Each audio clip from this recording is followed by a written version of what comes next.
विधायक पलशाह धरौटीमा छुटलान् त उच्च अदालतले के भन्यो पलशाहलाई भर्खरै पलले दिए यति ठुलो खबर पलशाहका वकिलले गरे यति ठुलो खुलासा पलशाहले दिए खुसीको खबर फेरि पोखरामा हुने भयो फुरी पर्दाफास पलशाहको नयाँ खुलासा ममाथि बलात्कार गरिएको हो फेरि पलशाह विरुद्ध उजुरी कुटपिट गरेको आरोप अब आउनुस् पुरा समाचारतर्फ लागौं पलशाह उच्च अदालत पोखरामा छुट्ने सम्भावना कस्तो छ फेरि गैडाकोट जेल बस्नुपर्छ दर्शक पनि यसैबारे पछिल्लो समयको नयाँ अपडेट समाचार ल्याएर तपाईहरुमाझ उपस्थित भइसकेका छौं यस समाचारलाई अन्तिमसम्म हेर्नुहोला साथै सम्पूर्ण नेपालीमा पुर्याउन सक्दो शेयर गरी सबै सामु पुर्याइदिनुहोला यदि हाम्रो च्यानललाई अहिलेसम्म सब्स्क्राइब गर्नु भएको छैन भने सब्स्क्राइब गर्नुहोला र हामीसँग जोडिनुहोला एक नाबालिका माथि करणीको आरोपमा पूर्वपक्षीका लागि कारागारमा रहेका पलशाहले उच्च अदालत पोखरामा निवेदन दिएका छन् जिल्ला अदालत तनहुले उनलाई पूर्वपक्षीका लागि थुनामा पठाउन दिएको आदेश बदर गरी पाऊ भन्दै उनका कानून व्यवसाय उच्च अदालत पुगेका हुन् शाहका कानून व्यवसाय निवेदन लिएर मंगलबार उच्च अदालत पोखरा आएको उप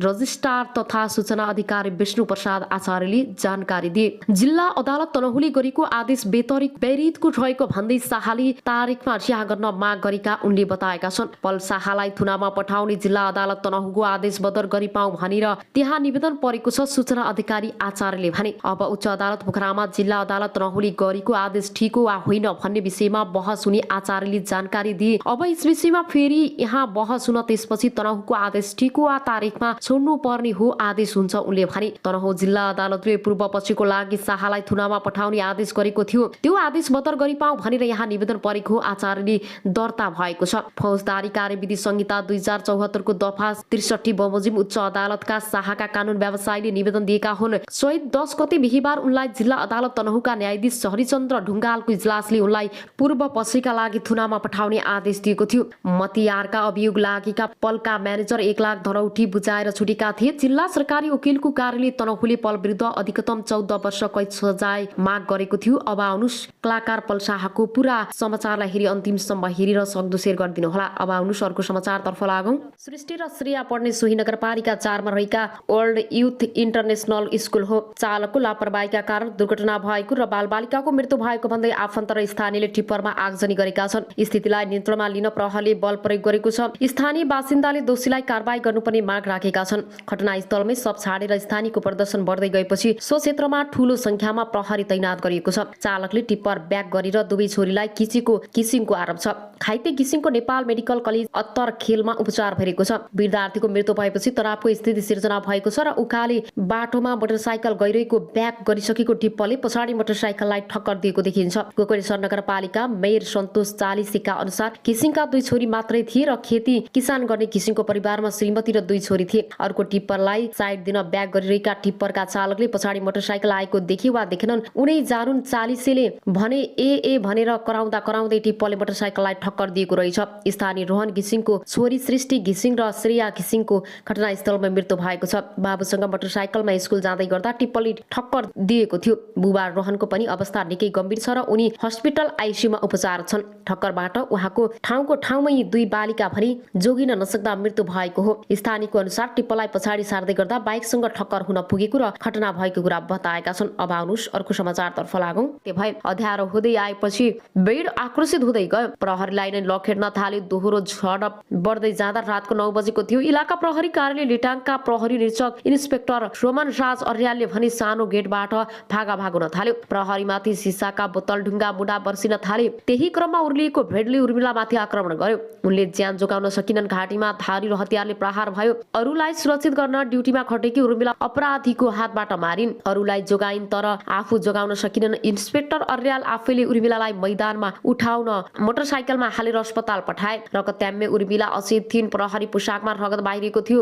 उनको मुटु धड्कन थिएन उनलाई अस्पतालमा मृत घोषणा गर्यो तर प्रहरी अधिकारीहरूले उर्मिला बाँच्ने आश पहिले गुमाइसकेका थिए 2076 सालमा प्रहरी सेवामा प्रवेश गरेकी उर्मिलाको 6 महिना अघि मात्रै प्रहरी जवान नवीन श्रेष्ठसँग विवाह भएको थियो खोटाङ माइतीघर भएकी उर्मिलाको विवाहपछि घर उदयपुर हो उनका श्रीमान इलाममा कार्यरत थिए उर्मिलाका दाइ पनि प्रहरी सेवामा मोरङ कार्यरत छन् अब आउनुस् अर्को समाचारतर्फ लागौं दुवैजनालाई प्रहरीले 12 घण्टाभित्रै पक्राउ गर्न सफल भएको हो। उनीहरूले बलात्कारपछि नाबालिकाको टाउकोमा ढुङ्गा र बियरको बोतलले प्रहार गरेर गम्भीर घाइते बनाएका थिए। छाडीमा फेला पार्दा उनी सकत्याम्य अवस्थामा थिइन्। यौनाङ्ग र ताम्य अवस्थामा भएको प्रहरीले भेटाएको थियो। बालिकालाई फागुन 27 गते मोरङको बेलबारी 8बाट खेल्दै गरेको अवस्थामा चोकफन चकलेट दिई ललाई फकाई गरी पीडितको घरबाट 250 मिटर उत्तर पश्चिम दिशाको खर वरिपरिमा करडी गरी बियरको बोतल तथा ढुङ्गा प्रहार गरी ज्यान लिएको कार्यालयका प्रमुख एवं प्रहरी उपरीक्षक जनार्दन जीसीले बताउनु भएको छ। अभियुक्तलाई प्रहरीले शारीरिक र प्राविधिक अनुसन्धानबाट घटना भएको 12 घण्टामा पक्राउ गरेको उपरीक्षक जीसीले जानकारी दिए। उनीहरूलाई श्राद्ध एक अस्पताल एक पसलमा मांसपेशी गरी मामा घरमा गएर बसेको अवस्थामा पक्राउ गरेको प्रहरीले जनाएको छ। आरोपी अजय चौधरी 2 वर्ष अगाडि 2 वर्षीय बालिकाको अपहरणमा मुद्दा करार चलान भई गएको मङ्सिर 18 गते अदालतको फैसलाबाट रिक्त भएका थिए। बालिकाको सब विवश अवस्थामा फेला परेको उपरीक्षक जीसीले बताउनु भएको छ। अभियुक्तलाई पूर्व पक्षका लागि 5 दिन अदालतबाट म्याद थप गरेको छ भने घटनाको आरोपमा आजीवन कारावासको माग गरेको प्रहरीले जनाएको छ। करिश्माको अन्तिम संस्कारमा उनका परिवार भक्कानी घटना देखिएका सबैका आँखा रसाए। बिचरी त्यति सानी बच्चीमाथि यस्तो घटना भएर स्थानीय विश्व निरौला भन्छन्। उनका बाबुआमाले अनेक सङ्घर्ष गरेका थिए र त्यो घटनाले हामी सबैलाई त्रासी दिएको छ। अहिलेसम्म आमाको होस खुलेको छैन र राजकुमारका छोरा केही समय यता बिरामी छन्। 2 छोरी मध्ये एकजना शारीरिक अपाङ्गता भएकी छन् र उनी बोल्न सुन्न सक्दिनन् र काममा नगएपछि राजकुमारलाई आफूसहित 5 जनाको जीवनको धान्न धौधौ भएको छ। गाउँका महिलाहरूको समूहले चन्दा उठाएर उनलाई सहयोग गरिरहेका छन्। समाज सञ्चार जगत र बुद्धिजीवी उद्योग व्यापारी व्यवसाय पनि सरकारको तर्फबाट धन्यवाद ज्ञापन गरिएको लेख बताए। सबै मुलुकहरूसँग मैत्रीपूर्ण सम्बन्ध कायम गर्ने नेपालको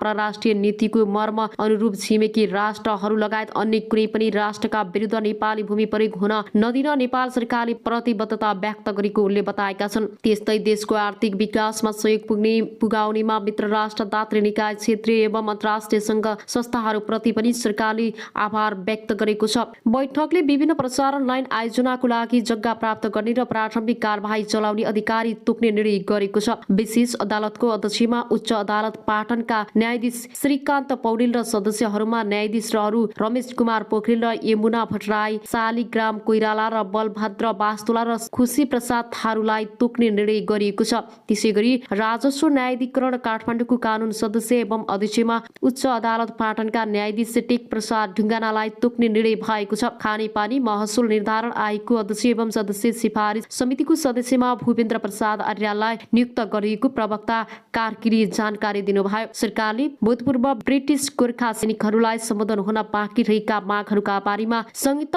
अधिराज्य सरकारसँग वार्ता गर्न संयुक्त अधिराज्यका लागि नेपाली राजदूतको नेतृत्वमा नेपाली प्रतिनिधि मण्डल गर्ने निर्णय गरेको छ। अब आउनुहोस् अर्को समाचारतर्फ लागौं। अमेरिकाबाट जहाज चढेर नेपाल आइपुगी 7वटा साँढे। अमेरिकाको सिकुबाट प्लेन चढाएर ल्याएको 7वटा साँढे 3 दिनको हवाई यात्रापछि शुक्रबार काठमाडौँ आइपुगेका छन्। गाईको नस्ल सुधार तथा दूध विकासका लागि कृषि तथा पशुपक्षी विकास मन्त्रालयले खरिद गरेको 7वटा साँढे नेपाल आइपुगेका हुन्। 23 फेब्रुअरी अर्थात् 11 फागुनमा अमेरिकाको सिकागोबाट हिँडाइएको उक्त साँढेहरू कतारको राजधानी दोहा, भारतको राजधानी नयाँ दिल्ली विमानस्थल हुँदै 3 दिनको जहाज यात्रामा काठमाडौँ अन्तर्राष्ट्रिय विमानस्थल आइपुगेको मन्त्रालयले अन्तर्गतको नेपाल लाइभ स्टार सेक्टर र नोभेम्बर आयोजनाले जनाएको छ। भारतको नयाँ दिल्लीसम्म कतार एयरबेजमा ल्याइएका साँढेहरू त्यसबाट भने नेपाल एयरलाइन्सको जहाजमा चढेका थिए। नेपाल ल्याएका साँढेहरू मध्ये 2वटा शक्ति 100% शुद्ध होलिस्टन जातका हुन् भने 5वटा 100% शुद्ध जर्सी जातको भएको आयोजनाका अनुगमन तथा मूल्याङ्कन अधिकृत डाक्टर केशव भट्टले जानकारी दिए। शुक्रबार आइपुगेको साँढेहरू अहिले काठमाडौँमै आइसोलेसनमा राखेको र केही दिनमा पोखरामा रहेको बिर्री उत्पादन केन्द्रमा पठाइनेछ। कृत्रिम गर्भधान मार्फत नस्ल सुधार र दूध उत्पादन बढाउन 170 वर्षपछि स्केलमा पहिलो पटक 100% शुद्ध साँढेहरू नेपाल ल्याएका छौं। यस राष्ट्रिय पशु प्रजनन कार्यालय पोखरामा लगेर नस्ल सुधारमा प्रयोग गरिनेछ। भट्टले अनलाइन खबरसँग भने जङ्ग बहादुरले 1907 मा ल्याएपछि पहिलो पटक अमेरिकाबाट साँढे ल्याई आयोजनाको दाबी छ। नेपाल ल्याएका मध्ये 2वटा साँढे शुद्ध होस्टेल र 5वटा जर्सीका साँढे हुन् र 10 देखि 12 महिना उमेरका यी साँढेहरूको कुल 2300 किलो छ। साँढेहरू नेपाल ल्याउन मेडग्रम नामक सप्लायर्सले ठेक्का पाएको थियो र सिकागोदेखि